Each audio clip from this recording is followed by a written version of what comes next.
Hello, good morning dear students. Sant Kripal senior secondary school की online classes में आपका हार्दिक अभिनंदन है।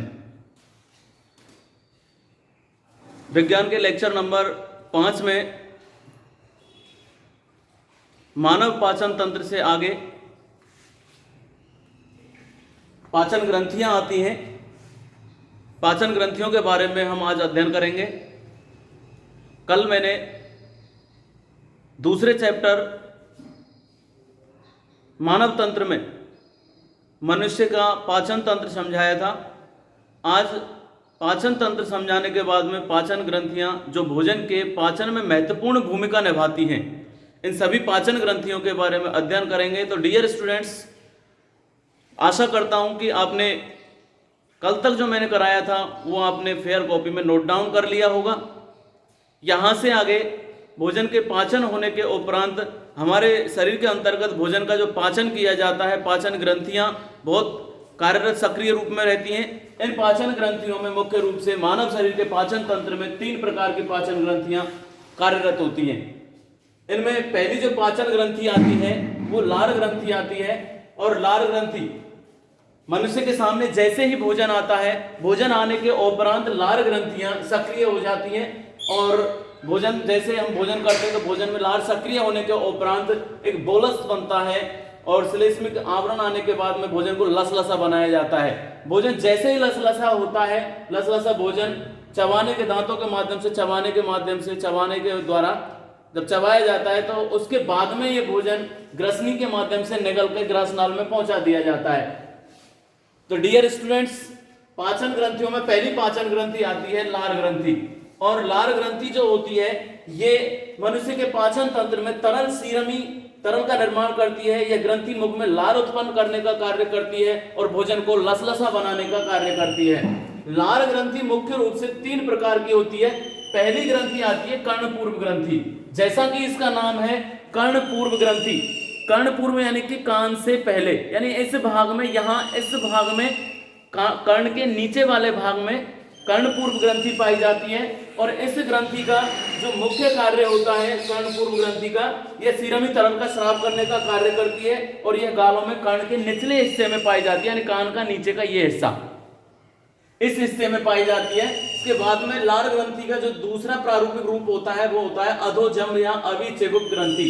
अधोजंब, जंब बोलते हैं ठोड़ी वाले हिस्से को, चिबुक संस्कृत की भाषा में चिबुक ठोड़ी को कहा जाता है। और ठोड़ी अधोजंब यानी इसका ये वाला जो पार्ट होता है, नीचे वाला जो हिस्सा होता है, यहाँ पर ये ग्रंथि पाई जाती है, अधोजंब या अभिचिबुक ग्रंथि। और ये एक मिश्रित ग्रंथि होती है जो श्लेष्मिक श्रावण करने का कार्य करती है, यानी भोजन को चिपचिपा लसलसा बनाने में महत्वपूर्ण भूमिका इसकी निभाई जाती है। और तीसरा प्रकार है लार ग्रंथि का अधोजिह्वा ग्रंथि।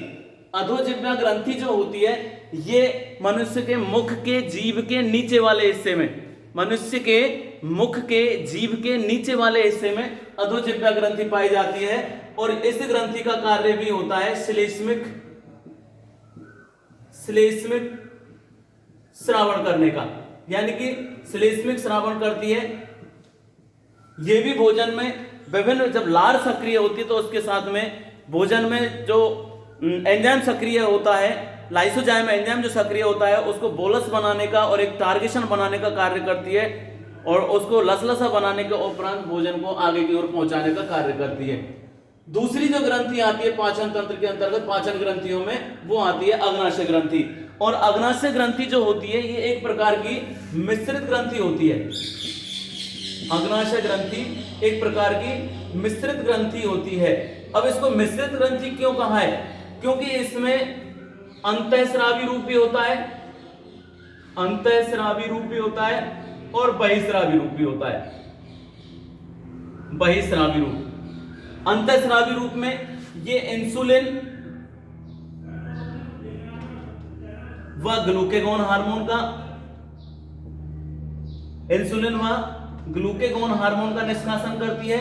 और बहिस्रावी रूप में ये अग्नाशयी रस का निष्कासन करती है। इसलिए इस ग्रंथि को इसलिए इस ग्रंथि को मिश्रित ग्रंथि कहा जाता है। तो डियर स्टूडेंट्स, अगर यदि प्रश्न बनता है कि अग्नाशय ग्रंथि को मिश्रित ग्रंथि क्यों कहा जाता है, क्योंकि अग्नाशय ग्रंथि अंतःस्रावी हार्मोन का निष्कासन भी करती है, उसके अलावा बहिस्रावी रूप में भी हार्मोनिक विश्लेषण करने का कार्य करती है। अंतःस्रावी रूप में यह ग्रंथि इंसुलिन और ग्लूकेगॉन हार्मोन का निष्कासन करती है और बहिस्रावी रूप में यह अग्नाशय रस का निष्कासन करती है। इसलिए अग्नाशय ग्रंथि को मिश्रित ग्रंथि कहा जाता है। अग्नाशय ग्रंथि मुख्य रूप से यकृत, ग्रसनी और तिल्ली से घिरी हुई होती है। यकृत, ग्रसनी और तिल्ली। मनुष्य का जो पाचन तंत्र होता है, पाचन तंत्र में कल मैंने कराया था अग्नाशय, और अग्नाशय अमाशय वाला जो भाग होता है, अमाशय के ठीक नीचे अग्नाशय स्थित होता है और अग्नाशय, ग्रसनी और तिल्ली, इन तीनों के मध्य में ये अग्नाशय ग्रंथि घिरी हुई होती है और इसकी जो औसतन जो लंबाई होती है वो 6 से 8 इंच की होती है। अग्नाशय ग्रंथि की औसतन लंबाई 6 से 8 इंच की होती है और ये यू आकार की होती है। इस ग्रंथि के द्वारा स्रावित एंजाइम आंतों में, जो हमारी छोटी आंत और बड़ी आंत होती है, खास करके छोटी आंत में ये ग्रंथि, छोटी आंत में प्रोटीन, कार्बोहाइड्रेट और वसा का पाचन करने में मदद करती है। इस ग्रंथि से इंसुलिन और ग्लूकेगॉन जो हार्मोन होते हैं, इंसुलिन और ग्लूकेगॉन जो हार्मोन होते हैं, ये हमारे रुधिर में शर्करा की मात्रा, रुधिर में शर्करा की मात्रा का नियमन करते हैं। अर्थात मेरा कहने का मतलब यह है डियर स्टूडेंट्स कि ये जो ग्रंथियां होती हैं, ये ग्रंथि रुधिर के अंतर्गत इंसुलिन और ग्लूकेगॉन जो हार्मोन होता है, अग्नाशय ग्रंथि द्वारा स्रावित होने वाले ये हार्मोन होते हैं, ये हार्मोन दोनों प्रॉपर रूप से कार्य करते हैं। और जब ये हार्मोन दोनों में एक तरीके का समायोजन होता है, ये हार्मोन समायोजन करने के बाद में मानव के रुधिर में शर्करा की जो मात्रा होती है, शक्कर की जो मात्रा होती है, उसकी मात्रा को बराबर बनाए रखने का कार्य करते हैं। यदि रुधिर में इन हार्मोन्स की कमी हो जाए, तो यदि रुधिर में, मानव के रुधिर में ये हार्मोन्स कम हो जाए, तो व्यक्ति मधुमेह रोग, मधुमेह या डायबिटीज, मधुमेह या डायबिटीज का रोगी हो जाता है, मधुमेह या डायबिटीज का रोगी हो जाता है। तो अग्नाशय ग्रंथि को मिश्रित ग्रंथि कहा जाता है, क्योंकि ये ग्रंथि इंसुलिन और ग्लूकेगॉन हार्मोन का निष्कासन करती है। उसके अलावा बहिस्रावी रूप में ये ग्रंथि अग्नाशय रस का निष्कासन करती है। इस ग्रंथि के माध्यम से ये ग्रंथि जो होती है यकृत, ग्रसनी और तिल्ली के मध्य में घिरी हुई होती है। इसकी जो सामान्यतः लंबाई होती है वो 6 से 8 इंच होती है और इसका सामान्यतः आकार जो होता है वो यू आकार का होता है। इस ग्रंथि के द्वारा स्रावित एंजाइम्स जो होते हैं हमारी आंतों के अंतर्गत प्रोटीन, कार्बोहाइड्रेट और वसा का पाचन करने में ये मदद करते हैं। तीसरी जो ग्रंथि आती है पाचन तंत्र के अंतर्गत वो आती है यकृत ग्रंथि। यकृत ग्रंथि, डियर स्टूडेंट्स, ये जो ग्रंथि है ये मानव शरीर की सबसे बड़ी ग्रंथि कहलाती है। सबसे बड़ी ग्रंथि, ये मानव शरीर की सबसे बड़ी महत्वपूर्ण ग्रंथि होती है और यह ग्रंथि मध्य पट के नीचे लगभग त्रिकोणाकार अंग में होती है। इसका जो आकार होता है यकृत का वो त्रिकोणाकार रूप होता है। ये इस तरीके का आकार पाया जाता है इसका,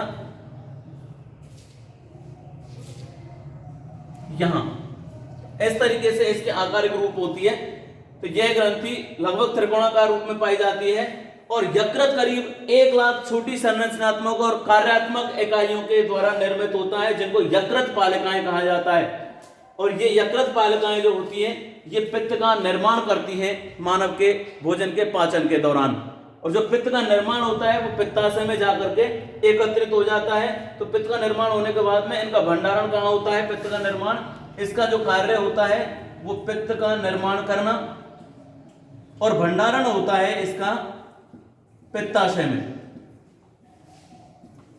डियर स्टूडेंट्स, पाचन ग्रंथियां मूल रूप से 3 प्रकार की पाचन ग्रंथियां पाई जाती हैं और ये तीनों प्रकार की पाचन ग्रंथियों में पहली जो ग्रंथि है लार ग्रंथि, दूसरी जो ग्रंथि है वो अग्नाशय ग्रंथि है और तीसरी ग्रंथि जो काम में ली जाती है मानव के पाचन तंत्र के अंतर्गत वो यकृत ग्रंथि काम में ली जाती है। लार ग्रंथि मनुष्य के तरल सीरमी पदार्थ का निष्कासन करने का कार्य करती है। ये मुख्य रूप से 3 प्रकार की होती है। कर्णपूर्व ग्रंथि जो कान के नीचे होती है, अधोजन्म ग्रंथि जो मनुष्य के जन्म यानी कि थोड़ी वाले नीचे हिस्से में पाई जाती है, अधोजिह्वा यानी जीभ के नीचे वाले भाग में पाई जाती है। तो इस तरीके से ये सभी तीनों ग्रंथियां मनुष्य के पाचन में प्रॉपर रूप से नियमित रूप से कार्य करती हैं, जिसके माध्यम से भोजन का पाचन होता है। डियर स्टूडेंट्स, इसके बाद में भोजन के पाचन की जो क्रियाएं जो शुरू होती हैं, मुख्य रूप से भोजन का पाचन कहां से शुरू होता है? तो मुख्य रूप से भोजन का पाचन की जो शुरुआत होती है वो पाचन मुख गुहा से शुरू होता है, और मुख गुहा में शुरू होने के उपरांत भोजन के पाचन की जो क्रिया होती है वो जाके एट लास्टली अपने बड़ी आंत में जाकर के धीरे धीरे समाप्त हो जाती है, और बड़ी आंत का जो मलद्वार वाला जो भाग होता है, रेक्टम वाला जो भाग होता है, उस भाग के द्वारा अपशिष्ट पदार्थों का निष्कासन कर दिया जाता है। तो मनुष्य का अगला जो इसके इन तीनों ग्रंथियों के बाद में अगला जो टॉपिक जो शुरू होता है वो टॉपिक शुरू होता है भोजन का पाचन। भोजन के पाचन में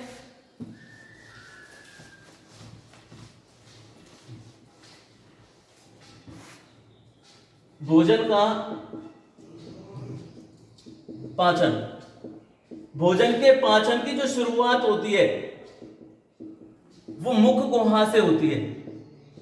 मुख गुहा यानी कि जैसे ही भोजन सामने आता है तो भोजन सामने आते ही मनुष्य की लार ग्रंथियां सक्रिय हो जाती हैं, और ये लार ग्रंथियां सक्रिय होने के उपरांत हम लोग जब भोजन ग्रहण करते हैं तो भोजन के साथ में दांतों के माध्यम से भोजन छोटे छोटे टुकड़ों में विभाजित कर दिया जाता है, और विभाजन करने के बाद में इसके साथ में लार ग्रंथियां सक्रिय हो जाती हैं, और लार के साथ में एक विशेष प्रकार का एंजाइम जिसको टाइलिन एंजाइम कहा जाता है, या मैं कह दूं लाइसोजाइम एंजाइम। टाइलिन या लाइसोजाइम एंजाइम जो होता है ये भोजन लार के साथ में मिलकर भोजन को जीवाणु मुक्त करने का कार्य करता है, और जीवाणु मुक्त करने के उपरांत भोजन को विभिन्न प्रकार से पचाने का कार्य करता है। एक तरीके से यहां से भोजन को आगे भेजने का कार्य करेगा। जब ये भोजन लसलसा हो जाता है तो आसानी से क्रमांकुंचन गति के माध्यम से आसानी से निगलने में सहायता प्रदान हो जाती है। तो पाचन के मूल रूप में विभिन्न प्रकार के एंजाइम पाए जाते हैं। फॉर एग्जाम्पल जैसे कार्बोहाइड्रेट का जो पाचक होता है, कार्बोहाइड्रेट का पाचक। अब कार्बोहाइड्रेट किन किन पाचकों के माध्यम से पचता है? तो एमाइलेज, माल्टेज और सुक्रेज। एमाइलेज, माल्टेज और सुक्रेज, इन एंजाइमों के माध्यम से कार्बोहाइड्रेट का पाचन होता है। कार्बोहाइड्रेट भोजन के अंतर्गत जो भी कार्बोहाइड्रेट हम ग्रहण करते हैं तो ये एंजाइम इसको पचाने का कार्य करते हैं। दूसरा है इसमें प्रोटीन का पाचन, प्रोटीन का पाचन, और प्रोटीन के पाचन करने में जो एंजाइम मुख्य रूप से महत्वपूर्ण भूमिका निभाते हैं उनमें ट्रिप्सिन,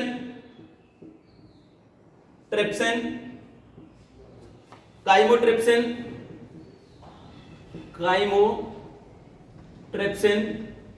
व पेप्सिन, ये प्रोटीन का पाचन करने का कार्य करते हैं। फिर इसके बाद में आता है वसा का पाचन। वसा का पाचन, भोजन के पाचन में जो वसा का पाचन किया जाता है वो डियर स्टूडेंट लाइपेज एंजाइम के माध्यम से किया जाता है। और इसके बाद में न्यूक्लियेज जितने होते हैं, न्यूक्लियेजेस, इनका जो पाचन करने का जो कार्य किया जाता है वो न्यूक्लियोटाइड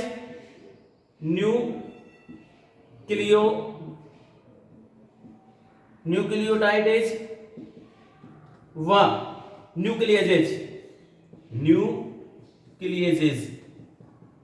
तो डियर स्टूडेंट हमारे भोजन के ये क्या हैं? ये सभी पोषक तत्व माने जाते हैं। ये इन्हीं का रूप होता है। तो ये सब भोजन के पाचक तत्व माने जाते हैं, यानी भोजन के अंतर्गत पोषक तत्वों में काउंट किए जाते हैं।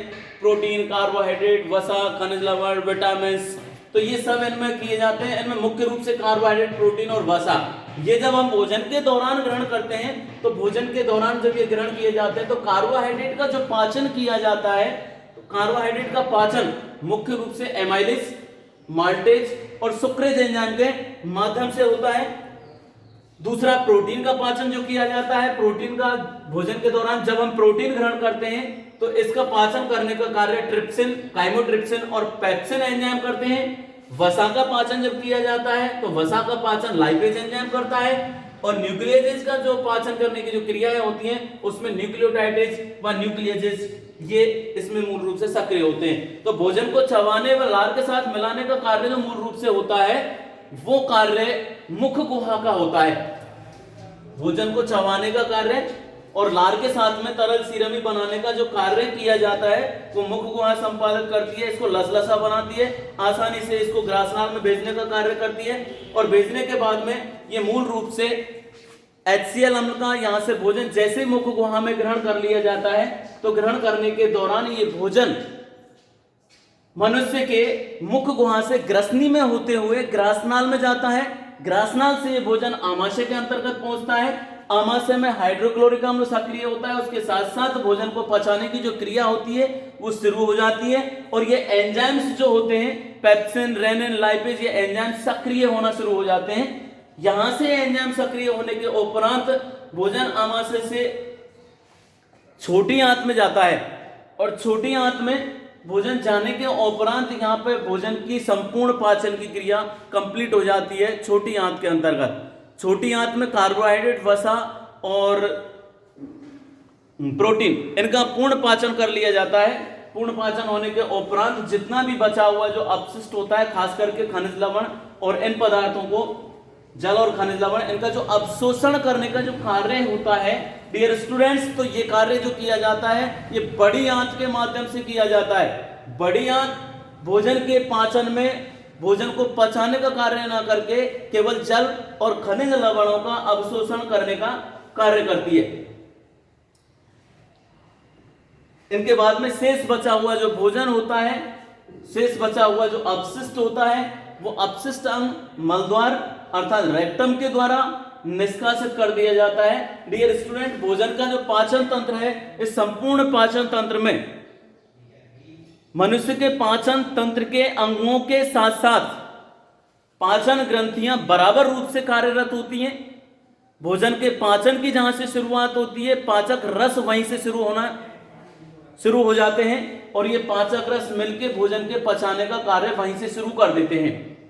अर्थात भोजन जैसे हम लोग ग्रहण करते हैं, भोजन सामने आया, भोजन को सामने आते कभी कभार देखते भी हैं डियर स्टूडेंट्स कि अगर हमारी इच्छा के अनुसार यदि भोजन सामने रखा हुआ है तो ऐसी कंडीशन में ये भोजन देखते ही मुख में लार का उत्पन्न होना, तो ये लार जो उत्पन्न होती है इसमें मुख्य रूप से जो ग्रंथियां सक्रिय होती हैं वो लार ग्रंथि सक्रिय होती है। ये लार ग्रंथि के साथ में टाइलिन एंजाइम सक्रिय होता है और ये टाइलिन एंजाइम जो होता है ये लसलसा करने का कार्य करता है। एमाइलेज एंजाइम और या टाइलेज एंजाइम भोजन को लसलसा बनाने का कार्य करता है। हम देखते हैं जैसे भोजन ना करने की स्थिति में यदि व्यक्ति के द्वारा किसी स्थान पर थूका गया तो वो सामान्य तरीके से नॉर्मल तरीके से थूक दिया जाता है, लेकिन यदि भोजन करने के बाद में यदि हम लोग को लार बनने का कार्य शुरू हो जाता है, लार की प्रक्रिया शुरू हो जाती है। तो डियर स्टूडेंट्स, यहां से आगे का जो टॉपिक है वो टॉपिक आता है फिर श्वसन का। यहां से आगे ये केवल पाचन ग्रंथियां थी, पाचन ग्रंथियों के बाद में यहां से आगे का जो टॉपिक है वो श्वसन तंत्र का शुरू हो जाता है। तो जितना मैंने आज कराया डियर स्टूडेंट उसको नोट डाउन करने के लिए पीडीएफ में ग्रुप के अंतर्गत डाल दूंगा। यहां से आगे का जो टॉपिक है श्वसन तंत्र का वो आगे कल कराऊंगा। धन्यवाद।